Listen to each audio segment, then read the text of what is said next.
Oi, oi, gente! Hoje a gente vai conversar sobre um remédio psiquiátrico bastante famoso, bastante querido pelos psiquiatras, porque ele costuma tirar a gente de apuros, de situações complicadas. Vamos conversar sobre o lítio.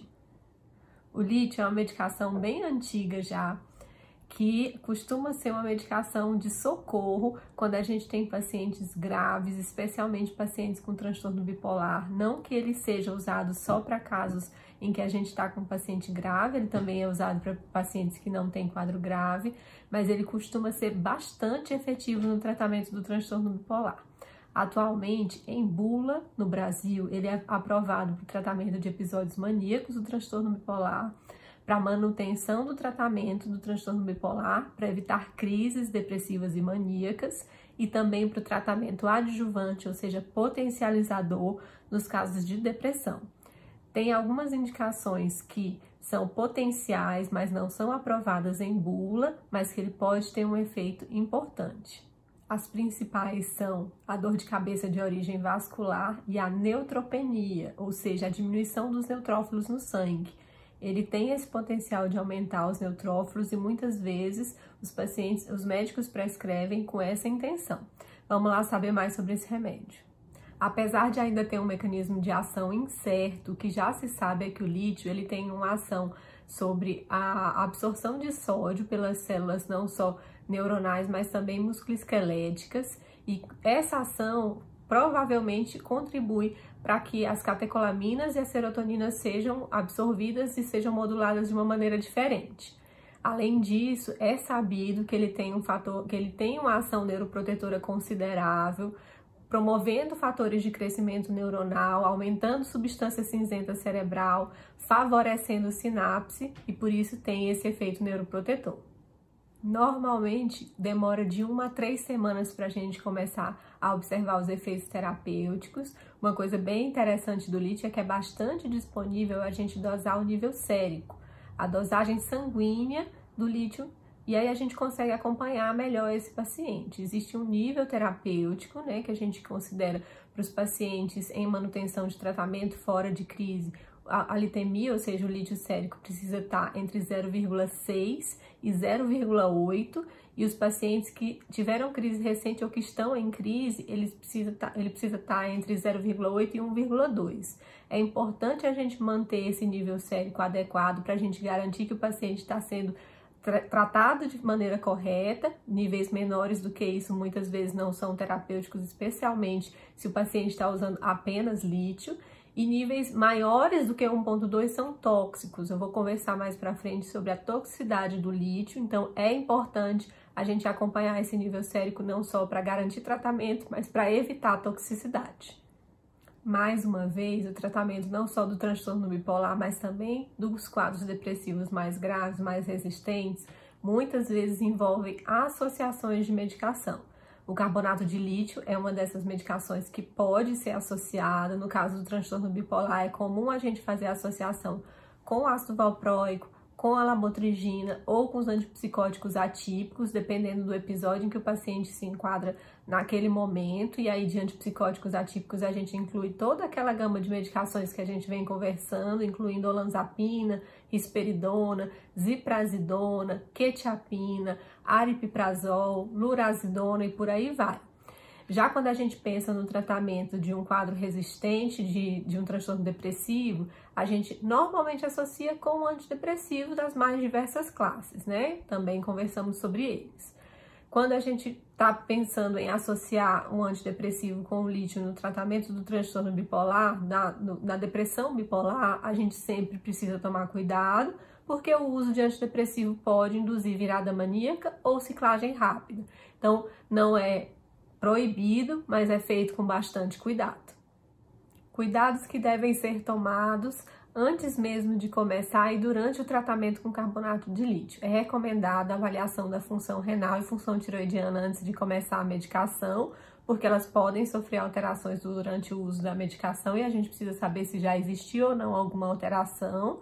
Também é recomendada a realização de um eletrocardiograma antes do início do tratamento para pacientes acima de 50 anos.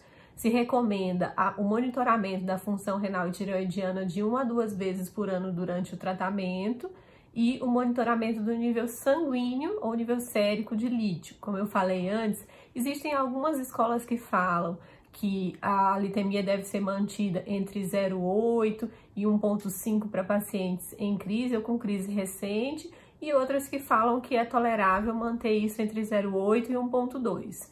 Eu prefiro manter até 1,2 para gerar uma certa segurança. Acima de 1,2 a gente tem um risco cada vez maior de intoxicação. Já para os pacientes em manutenção de tratamento, que tiveram crises já há algum tempo, que estão estáveis, a gente pode manter essa litemia entre 0,6 e 0,8. Sempre importante acompanhar peso, colesterol, glicose e pressão. É um remédio que pode aumentar esses parâmetros, então sempre manter o acompanhamento. Alguns efeitos colaterais que podem acontecer com o lítio. Os mais comuns são efeitos colaterais motores, então tremor, dificuldade para articular a fala, dificuldade de movimento. Alguns pacientes podem ter diarreia, dor abdominal, alguns pacientes podem ter queda de cabelo, acne, aumento da frequência urinária e aumento da sede também são frequentes. E sempre lembrar das alterações tireoidianas e renais, que precisam ser acompanhadas. As tireoidianas normalmente têm um tratamento mais simples, as renais são um pouco mais complicadas, a gente precisa evitar. Um outro efeito colateral que muitas vezes é terapêutico é a leucocitose, aumento dos leucócitos sanguíneos. Algumas vezes os pacientes têm diminuição dos leucócitos e alguns médicos usam lítio para aumentar esses leucócitos. Então, é comum a gente usar lítio para aumentar leucócitos com outros remédios que baixam, por exemplo, a clozapina. É possível ter uma diminuição dos leucócitos, às vezes a gente usa o lítio para melhorar o número de leucócitos, e para muitos isso vai ser um efeito terapêutico e não um efeito colateral. Efeitos colaterais mais graves, mas que não são tão comuns. Quais são e o que a gente tem que ter atenção a eles? As alterações renais, precisa ser acompanhada, a gente precisa tomar uma medida, não dá para não pensar em acompanhar função renal em paciente usando lítio. Arritmias cardíacas, diminuição da frequência cardíaca, tudo isso também é importante ser acompanhado durante o acompanhamento. E existe descrição, mas é considerado raro um risco de crise convulsiva. Tanto o aumento de peso quanto a sedação com o lítio são considerados comuns, então é mais interessante quando a gente precisa de um paciente que precisa ser contido, porque está muito agitado ou porque está muito insone, e sempre ter atenção aos sinais de toxicidade, aos sinais de que o paciente está intoxicando ou que o nível do lítio no sangue pode estar muito alto. A gente vai conversar sobre eles em seguida. Há algumas medidas que ajudam a diminuir os efeitos colaterais. Em primeiro lugar, tomar a dose inteira do lítio à noite, em um único momento do dia. Isso pode diminuir os efeitos colaterais, especialmente a disfunção renal. Então, a gente sabe que a meia-vida do remédio é longa, então, desde que a eficácia seja mantida, é possível, sim, tomar a dose inteira só em um horário. Às vezes, o paciente, se perde a eficácia, a gente reduzindo para uma vez ao dia, a gente também pode fazer, ao invés de 3 vezes ao dia, 2. Então, tudo isso, essa redução da quantidade de vezes em que o paciente toma, pode melhorar alguns efeitos colaterais. Outra possibilidade é usar a medicação de liberação controlada. A gente tem essas duas apresentações, né? Liberação comum e liberação controlada. Muitas vezes os pacientes que não toleram ou têm muitos efeitos colaterais com a apresentação comum, a liberação controlada pode ajudar na diminuição dos efeitos colaterais. Outras recomendações para o paciente que tem muita náusea, muito sintoma gastrointestinal, é ingerir junto com a comida. Pacientes que têm bastante tremor são orientados a diminuir o consumo de cafeína, isso pode melhorar bastante os tremores. E sempre ter atenção aos sinais de toxicidade de lítio. Qualquer sinal de toxicidade mais grave já é indicada redução da dose ou suspensão da medicação. Vamos conversar sobre esses sinais. Então, a intoxicação com lítio, ela pode sim ser fatal, mesmo a intoxicação acidental, o paciente que está tomando uma dose maior do que o recomendado, uma dose até recomendada aqui, mas por um outro motivo fez ele gerar intoxicação, assim como a autoprovocada, consciente.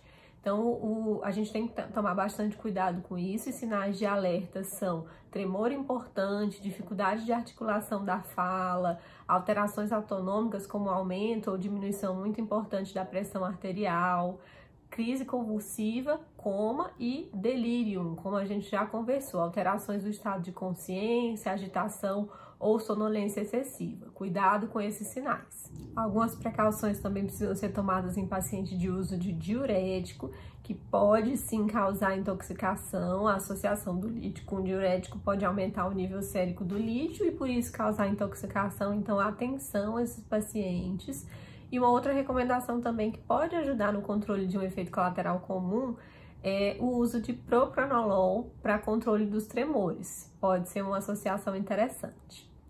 Em relação à dose, que dose usar? Isso é muito variável de paciente para paciente, porque depende muito de que nível sérico a gente vai atingir em cada paciente, em cada fase de doença, fase aguda, crise recente ou manutenção. Mas normalmente as dosagens variam de 900 até 1.800 miligramas. A gente sabe que às vezes o paciente precisa mais do que isso, mas sempre monitorando o nível sérico. Normalmente as doses de manutenção podem ser mais baixas, as doses para tratamento de fases agudas precisam ser mais altas. As apresentações que a gente tem no mercado no Brasil são o comprimido de 300 miligramas de liberação comum e o comprimido de 450 miligramas de liberação prolongada. Algumas curiosidades sobre o tratamento com lítio. Alguns pacientes eles podem ficar bem estáveis, mesmo com uma litemia mais baixa do que 0,6, normalmente 0,5, e com doses tão baixas quanto 300 ou 600 miligramas por dia. Isso pode sim acontecer, e isso depende mais do critério clínico do que do critério laboratorial. Outra curiosidade é que a apresentação de liberação controlada pode controlar ou diminuir alguns efeitos colaterais gastrointestinais, diminuir a chance de fazer picos plasmáticos e alguns efeitos colaterais. Também é descrito que os pacientes muitas vezes demoram de 7 a 14 dias para estabilizar, mesmo quando o nível sérico de lítio já está adequado. Então, às vezes, vale a pena esperar esse período mesmo, que o paciente ainda esteja com uma certa instabilidade, mas já tenha nível sérico adequado e esperar o efeito realmente chegar. Para pacientes idosos, muitas vezes um nível sérico um pouquinho abaixo de 0,6 é seguro e é considerado tratamento adequado, então muitas vezes a gente consegue manter um paciente idoso estável com esses níveis séricos menores. E uma curiosidade é que os laboratórios indicam colher o sangue mais ou menos 12 horas depois da tomada do último comprimido, para que a gente consiga observar melhor o nível sérico depois da tomada. Mas a gente também precisa ter atenção porque quando o paciente chega intoxicado no hospital clínico, eu que trabalho em hospital clínico com pacientes psiquiátricos que às vezes internam e que às vezes chegam intoxicados por lítio ou com suspeita, a gente tem que dosar imediatamente. Senão a gente perde o parâmetro. Vou esperar 12 horas, eu vou deixar o paciente tomar o remédio, esperar mais 12 horas para saber se ele está intoxicado ou não? Não, eu preciso saber agora. Então vamos dosar essa litemia agora. Sempre lembrar que a descontinuação ou interrupção muito rápida do lítio aumenta bastante o risco de recaída de doença, não só de episódio depressivo, mas de episódio maníaco também.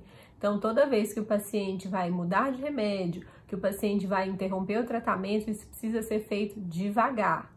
Algumas interações medicamentosas importantes com o lítio acontecem com anti-inflamatórios, inibidores da enzima conversora de angiotensina, que são antihipertensivos e diuréticos. Todas as vezes que o paciente for usar alguma dessas medicações, tanto o cardiologista quanto o médico prescritor e o psiquiatra precisam saber, porque elas podem aumentar o nível sérico de lítio e aumentar o risco de intoxicação. Então, sempre comunique o seu médico. Medicações como metildopa, carbamazepina e fenitoína também podem aumentar o nível sérico de lítio, assim como o metronidazol, que pode causar alterações renais, aumentar o nível sérico de lítio e, por isso, tem risco de toxicidade por lítio. Sempre ter atenção com essas medicações. Antihipertensivo da classe dos bloqueadores dos canais de cálcio podem também aumentar os níveis séricos de lítio, assim como a associação do lítio com antidepressivos pode aumentar o risco de tontura, diarreia e alguns outros sintomas intestinais, gastrointestinais. A gente tem que ter um pouco mais de atenção. Por outro lado, acetazolamidas, xantinas e agentes alcalinizantes podem diminuir o nível sérico do lítio e, por isso, prejudicar o tratamento. Sempre comunique o seu médico sobre o uso de qualquer medicação concomitante. O lítio também pode ter interações com alguns anestésicos, principalmente os bloqueadores neuromusculares que são utilizados no bloqueio anestésico, na indução anestésica. Eles prolongam, o lítio prolonga o efeito desses bloqueadores, então o anestesista, o cirurgião precisa ser comunicado quando o paciente está em uso do lítio para que ele tenha consciência desses possíveis efeitos e consiga manejar caso eles aconteçam. Falando de intoxicação novamente, a gente tem que lembrar que o nível terapêutico muitas vezes é muito próximo do nível de toxicidade. Por isso, mais uma vez, monitoramento, não só do nível sérico sanguíneo, mas também dos efeitos adversos. Lembrar de alterações motoras como tremores, ataxia, alteração de marcha, alteração de articulação da fala, diarreia, sonolência, vômito, indução de coma ou crise convulsiva, tudo isso são sinais de extremo alerta. Atenção aos pacientes que estão com sintomas de desidratação ou com alterações que predispõem à desidratação, porque esses são pacientes de maior risco para intoxicação por lítio. E, obviamente, é uma medicação que não deve ser indicada para ser iniciada, pelo menos, um paciente em vigência de um quadro de alteração metabólica, de um quadro de desidratação, alteração cardiológica ou renal. Então, o paciente só deve iniciar quando essas alterações estiverem bem compensadas. O período de gestação e pós-parto é um período especial para o transtorno bipolar, porque é um período em que a mulher está mais suscetível a desenvolvimento, a desencadeamento de uma crise. Normalmente o lítio não é a medicação de escolha, existem algumas recomendações ainda incertas de que medicação seria a medicação de escolha, mas essa paciente ela precisa ser mantida em acompanhamento. Então, alguns estudos mostram que o lítio pode ser seguro, alguns estudos mostram alguns riscos, principalmente de defeitos para o bebê, alguns estudos mostram uma preferência por antipsicóticos atípicos, a gente precisa acompanhar essa paciente, ver o que é viável para cada paciente, a gravidade de cada caso. Na população pediátrica é um remédio que é aprovado a partir dos 12 anos de idade, então existe segurança para uso a partir dessa faixa etária.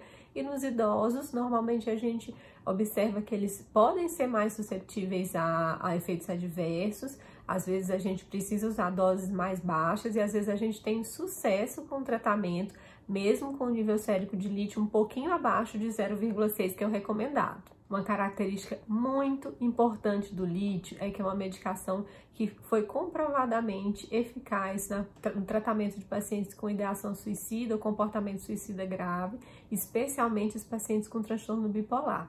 Os estudos ainda são incertos quanto aos quadros de depressão unipolar, mas muitas vezes a gente dá preferência para a potencialização do tratamento do paciente com depressão unipolar com lítio quando a ideação suicida também está presente. Então, é um ponto muito importante, uma vantagem muito grande do lítio. Então, quais são as principais vantagens do lítio? O que ele oferece de melhor? Então, é uma medicação excelente para tratamento de quadros de mania, é uma medicação excelente para tratamento de quadros depressivos resistentes, especialmente os pacientes com ideação suicida, tanto no transtorno bipolar, alguns estudos também mostram evidências na depressão unipolar associada à ideação suicida, e é um remédio bem seguro para uso também no transtorno bipolar em associações, também com os antipsicóticos, os mais diversos de segunda geração e terceira, e associação com outros estabilizadores e outros anticonvulsivantes, especialmente o valproato. De desvantagem, o risco de intoxicação é uma coisa que a gente precisa se preocupar. Não é uma medicação indicada para pacientes com alterações renais já sabidas, já conhecidas, e também não é uma medicação interessante para pacientes que não vão tolerar muito bem a sedação que ele pode causar e o aumento de peso. Então, os sintomas-alvo de tratamento com lítio são a mania no transtorno bipolar, os sintomas depressivos recorrentes e de difíceis tratamento, a ideação suicida e o humor instável. Então, uma peculiaridade é que é um remédio que a gente considera subutilizado. Quem tem mão com lítio, quem tem o hábito de usar lítio, sabe o quanto é um remédio bom, quanto tira paciente de crise grave, com ideação suicida grave, e muitas vezes subutilizado. Tem alguns problemas comerciais em relação a isso que não adianta muito a gente discutir aqui, mas é um remédio excelente. Quem tem o hábito de usar, quem trabalha em emergência, quem trabalha com paciente grave, sabe o quanto é um remédio bom. Apesar de algumas evidências mostrarem a efetividade também em quadros depressivos uni ou bipolar, é claro pra gente que o lítio é mais efetivo em episódios maníacos, então é uma das medicações preferidas para o tratamento desses quadros. Remédio bom e seguro para associação com outros anticonvulsivantes estabilizadores e antipsicóticos. A gente sabe que mais de 1/3 dos pacientes com transtorno bipolar, eles não vão conseguir remissão dos sintomas usando uma única medicação. Muitas vezes a associação vai ser necessária e o lítio permite que isso seja feito. E muitos estudos também mostram que pode ser uma medicação interessante para se usar em outros transtornos não associados à depressão ou transtorno bipolar. E aí a gente inclui episódios de agressividade, irritabilidade, humor instável, transtornos de personalidade, comportamentos autolesivos e autodestrutivos. E mesmo quando o paciente não tem sintomas psicóticos, ele pode ser usado. Então, é uma medicação interessantíssima, muito eficaz e adorada pelos psiquiatras. Se vocês têm alguma dúvida sobre esse remédio, deixa aqui nos comentários, vamos conversar sobre ele.